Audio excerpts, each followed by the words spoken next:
was an issue we went over this semester. Le Corbusier and Ellen Graves are two architects who contributed something towards modern architecture. The issue of defining home was approached differently by both architects. In Ellen's E1027 villa, she described it as a living organism. Ellen's villa is an open and flexible design which allowed the users to experience the space of living as an organic whole. As for Le Corbusier, he believed that a house was a machine for living in and set about making that work. In his contemporary city, he freely expressed the importance of having skyscrapers built to house the people and facilitating traffic. This city was a machine which had people, cars, and anything else in the city do specific duties away from one another. Ellen and Le Corbusier both influenced the way we design today. The issue of defining home brought up our issue of defining what a park is. In New York City, there are two different parks, the Riverside Park and the Highline Park. Both have the same program, which is an area of open space providing recreational use. The difference is how the space is designed for the users. Like Ellen's Villa and the Riverside Park is designed like a living organism. This park uses materials like bluestone, bricks, stone walls, and metal railings. The trees and blacktop floors help guide you through the park. As we walk through the park, we come across two different structures. The first was a Roman-looking structure called the Grand's Tomb, and the other was a Gothic church located across the street. Seeing these two structures together, I noticed how popular they must have been in their individual time periods. We continued on through the park, and in front of us was a path called the Forever Wild. Walking through this path, we felt as if we stepped into a forest with only the trees and broken logs guiding our path. We were surrounded by wildlife and shadows that the trees created. Exiting this path, we noticed that the architect continued the use of the trees as walls that people would walk through and interact with the landscape.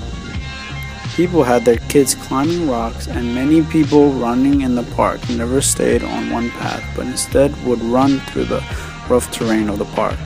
The park has within it a soccer field, a skateboard park, a sand pit, and a dog park, all located throughout the site. The architect was determined, like Ellen, to have the people interact with the environment, because without the environment, this park would be lifeless. The Highline Park was built on an abandoned elevated railroad track that runs along the west side of Manhattan from Grandsville Street to West 34th Street.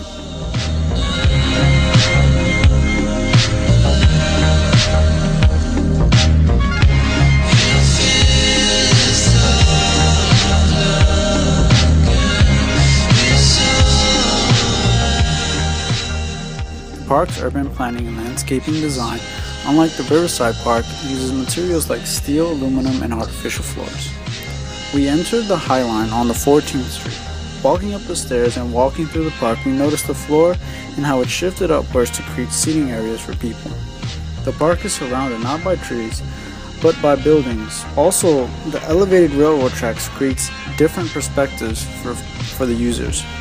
Like Le Corbusier's city design, the Highline is designed away from the highway and works like a machine. The Highline is operating on its spring schedule, with the park open daily from 7 a.m. to 10 p.m. It hosts different events daily, and you can also do shopping in the park.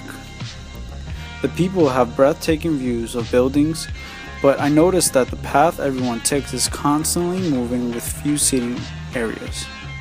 Also, people are stopping only to take pictures, and people are unable to interact with the environment. A look but don't touch type of concept.